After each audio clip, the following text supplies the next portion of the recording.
Welcome to Wealthy After 40. Ready to ditch debt, retire sooner, and live life on your own terms? Only 54% of Gen Xers feel prepared for retirement, and 22% believe they will live a comfortable lifestyle. So if you're feeling like your finances are a hot mess express, you are not alone. I'm Daleen Higgins, founder of Elevate Finances and money coach for Gen Xers. I reached my dream of retiring at 50 while helping our daughter through college, and now I want to help you do the same. It's time to stop avoiding your finances like the plague and start having confident conversations about money. Join me every week to talk about personal budgeting, debt payoff, saving for retirement, money mindset, and leaving a legacy for future generations. Okay, friends, let's talk money. Hey, and welcome to today's episode, which is all about Gen X. I decided to do an episode about the money milestones that have happened during our generation. So, our generation began in 1965.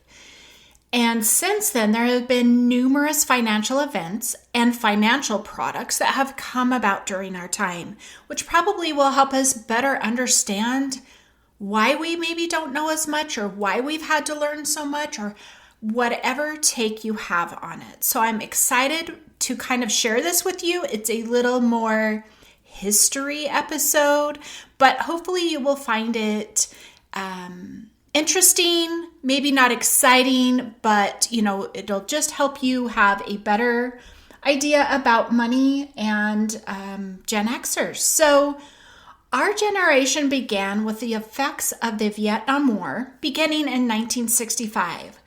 So the war was a significant drain on the U.S. economy as the government spent billions of dollars on the war effort. So not to mention the families affected as soldiers returned home or didn't return home. And we could go on and on about that as well, right? But then, before the war was over, in 1973 began the oil crisis, which caused a significant increase in oil prices, which led to inflation and slowed economic growth.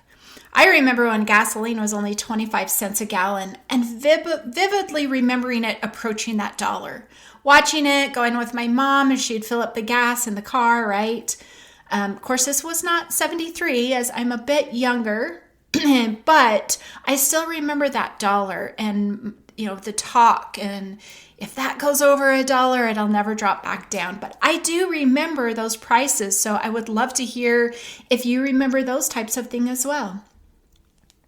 So, several retirement savings options for employees and self-employed were also released during this time. So you have the oil crisis, and we have new options for retirement savings. IRAs were created in 1974 with the tax advantage, right? So pre-tax, putting into an IRA, a 401 was a little bit later in the 1970s. But they were all there to help us begin saving for retirement. In 1978, the SEP plan was created. So towards the end of that decade, this allowed self-employed individuals and small business owners to save for retirement in a tax-advantaged way. So now we're covering all the bases, right? For everybody to be able to save pre-tax dollars, but save for retirement. They didn't come about until the 1970s. So that may be a reason why we didn't learn from our parents, because it was new for them or it was new for us if you're that young. Just a lot happened in the 1970s and as it learned to grow. And as I get to one of the other products later down the road, maybe you'll better understand why I say that about these. So moving on to October of 1987. Some of you may know that date, so I'm not sure if it was the 30th or the 31st. I believe it was the very end, and I might even be wrong about that date. But in October of 1987, the stock market crashed. This was the largest single-day drop in the history of the stock market, which caused a significant decrease in the value of many stocks. So there's one crash in our generation. And then in 2000, following the dot-com bubble frenzy, we experienced another stock market crash. Yet again, in 2008 to 2009, a global financial crisis was caused by the collapse of the housing market and the widespread use of subprime mortgages, which led to a severe recession in the US. So 20 years, and we have experienced 3 major effects, right, on the financial markets. In the 1990s, a simpler and more affordable retirement plan option for small businesses was created, and it was called the Simple IRA, or Savings Incentive Match Plan for employees.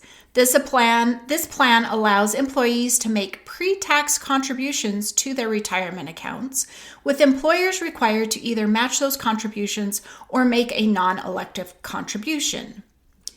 In the early 2000s, the Roth 401k was introduced.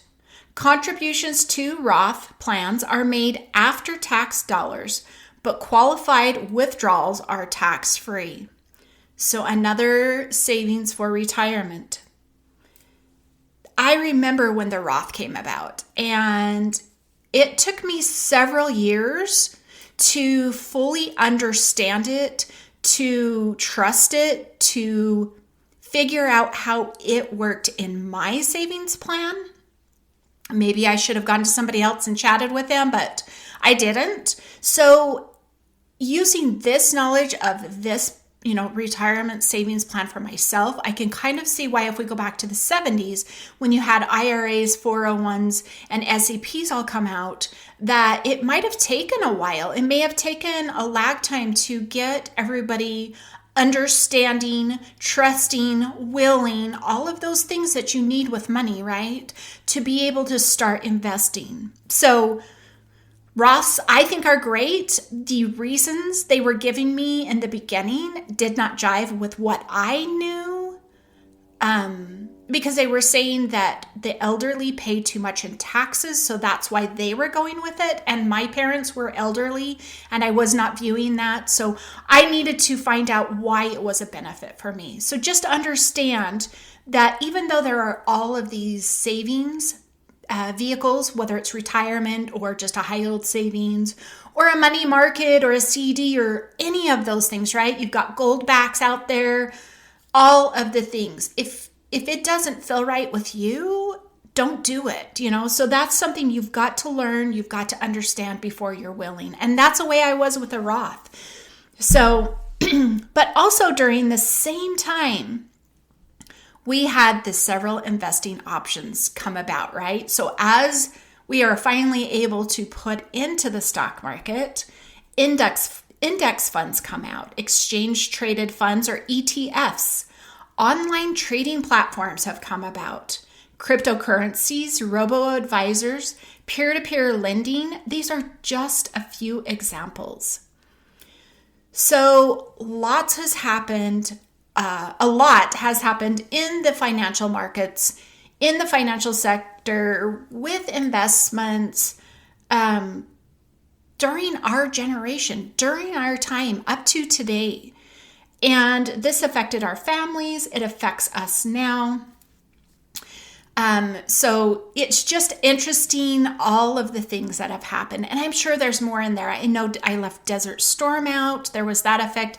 I'm sure there's a lot more that we could add into that quote history lesson. But this is what I wanted to talk about, was the money milestones, and realizing that not only us as human beings, but all of these financial products came out during the same time.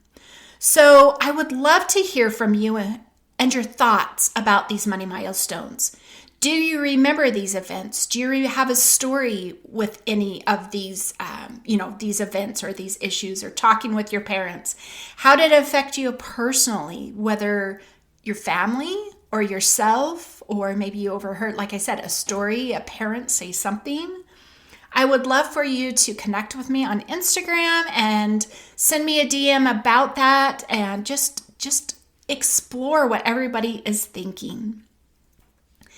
So before I close today's action item, if I mentioned a term or retirement vehicle that you don't know about or that you don't feel like you have a good base knowledge about, I challenge you to go look it up, learn more about it, because there is always room to learn and grow. So if you need to go back and listen to this again, write those things down, explore this, increase your financial knowledge.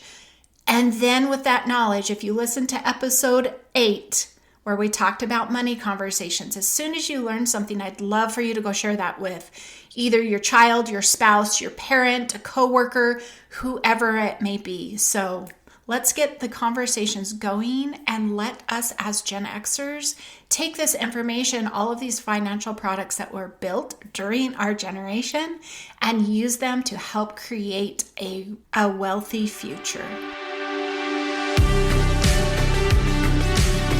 Thanks for listening. Every week, my goal is to help you get one step closer to financial freedom and making confident decisions so your money starts working for you.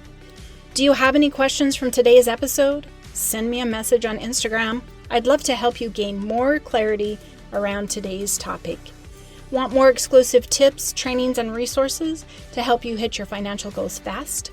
Grab my free resource at elevatefinances.us/subscribe and join my free community to receive access to best tips, tools, and resources in your inbox weekly. And if you're looking for personalized support to get your finances on track for retirement, check out my website at elevatefinances.us to learn more about one-on-one coaching.